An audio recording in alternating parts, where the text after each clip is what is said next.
বিসমিল্লাহির রহমানির রহিম। প্রিয় শিক্ষার্থীরা, আশা করি তোমরা অনেক অনেক ভালো আছো। আজকে চতুর্থ শ্রেণীর ইংরেজি বিষয় নিয়ে আজকে আলোচনা করব। তোমাদের ইতিমধ্যে দ্বিতীয় সেমিস্টার পরীক্ষা শুরু হয়ে গিয়েছে। তোমাদের প্রায় বিদ্যালয়ে তোমাদের পরীক্ষা শুরু হতে যাচ্ছে। তো তোমরা মূলত তোমাদের পরীক্ষার জন্য প্রস্তুতি কিভাবে নেবে, কোন বিষয়গুলো কিভাবে তোমার ভালোভাবে শেষ করবে, সেগুলো যদি তোমরা একটু ভালোভাবে মনোযোগ দিয়ে দেখো। তো এখানে দেখবে যে তোমাদের প্রথমত একটি প্যাসেজ আসবে। তো প্যাসেজটি তোমাদের ভালোভাবে পড়ে বুঝে শুনে সেখান থেকে তোমাদের এখানে বলে দেওয়া আছে যে read the text and answer the question 1, 2, 3 and 4, মানে 1 থেকে 4 নম্বর পর্যন্ত প্রশ্নের উত্তর দিতে পারবে। তো এখানে আরবি যে প্যাসেজটি তোমরা দেখতে পাচ্ছ, যে এখান থেকে মূলত 1 নম্বর যে তোমাদের কাজগুলো থাকবে, এখানে বলা হয়েছে যে choose the best answer from the following alternatives and write them in your answer script। এখানে যে সঠিক উত্তরগুলো দেখতে পাচ্ছ, এগুলোর উত্তরগুলো বসিয়ে সঠিক উত্তরগুলো দিতে হবে। এই কাজগুলো করতে হবে। এরপর 2 নম্বর যে কাজগুলো আছে, এগুলো হচ্ছে তোমাদের বক্সের মধ্যে কাজগুলো দেওয়া থাকবে, শূন্যস্থান পূরণ যেটাকে বলে, সেই শূন্যস্থানগুলো পূরণগুলো করতে হবে। তারপর 2 নম্বর গুলো তো হচ্ছে তোমাদের ট্রু ফলস, হ্যাঁ, ট্রু ফলস গুলো তোমাদের সত্য মিথ্যা গুলো যাচাই করে লিখতে হবে। আর 3 নম্বর হচ্ছে তোমাদের answer the question in short, এখানে প্রশ্নগুলো উত্তর দিতে হবে। তোমরা শুধু এখান থেকে যে নিয়মগুলো দেওয়া আছে, কিভাবে দেওয়া আছে, আমি এখানে যেভাবে দেখাচ্ছি তোমাদের পরীক্ষাটি তোমাদের সেরকমই হবে। সেজন্য তোমরা এটা মনোযোগ দিয়ে দেখবে।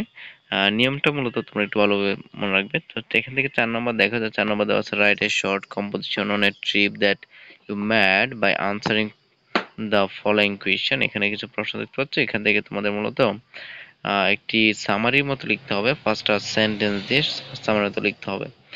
5 নম্বর হচ্ছে তোমাদের এক কলম বিকলম। এক কলম বিকলমগুলো তোমাদের যথাযথ উত্তর দিতে হবে, কোনটার সাথে কোনটা ম্যাচিং হবে সেটা বুঝে শুনে দিতে হবে।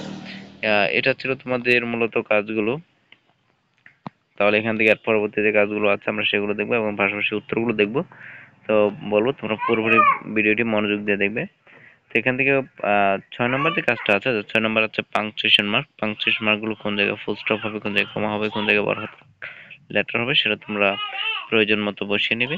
7 নম্বর হচ্ছে তোমাদের এক কলাম বি কলাম। এক কলাম বি কলামগুলো কোনটার সাথে কোনটা ম্যাচিং হবে সেটা তোমরা বসিয়ে নেবে, বসিয়ে কাজ করে নেবেন। এরপর 8 নম্বর হচ্ছে ডাব্লিউএস কোয়েশ্চেন কিছু কাজ থাকবে, সেটা হচ্ছে write the question words from the box to complete the sentence. এখানে যে সেন্টেন্স গুলো দেওয়া আছে সেগুলোর ডাব্লিউএস কোয়েশ্চেন গুলো এখান থেকে কাজগুলো করবে।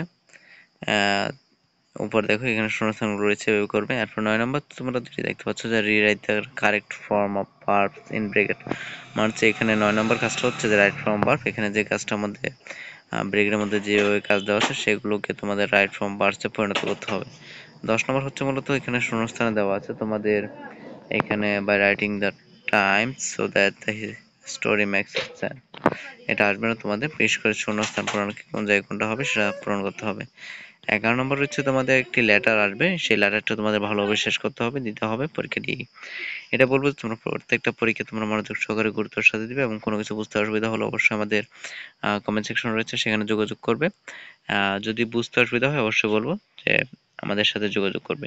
এরপর তোমাদের যে উত্তরগুলো রয়েছে সেই উত্তরগুলো দেখাবো। তার আগে বলবো তোমরা যদি এখনো আমাদের চ্যানেলে নতুন হয়ে থাকো তাহলে চ্যানেলটি সাবস্ক্রাইব করে বেল বাটনে ক্লিক করে রাখো, যেন আমাদের দেওয়া প্রত্যেকটি সাজেশন তোমরা খুব সহজে পেয়ে যাও। তো এখান থেকে আমি যদি তোমাদের উত্তরগুলো দেখাই, যেখানে দেখো 1 নম্বর থেকে সবগুলো উত্তর এখানে দেওয়া আছে। তোমরা একটু ভালো লক্ষ্য করো, লক্ষ্য করলে দেখবে উত্তর সবগুলো এখানে দেওয়া আছে। 4 নম্বর, 5 নম্বর, 6 নম্বর, 7 নম্বর, 8 নম্বর, 9 নম্বর সবগুলো উত্তর এখানে দেওয়া আছে। তো প্রিয় শিক্ষার্থীরা, আজকের জন্য এখানেই বিদায় নিচ্ছি। তো তোমরা ভালো থাকবে, সুস্থ থাকবে, তোমাদের জন্য অনেক অনেক দোয়া রইল। তোমাদের প্রত্যেকের পরীক্ষা যেন ভালো হয়। তোমাদেরকে অসংখ্য অসংখ্য ধন্যবাদ পুরো ভিডিওটি দেখার জন্য।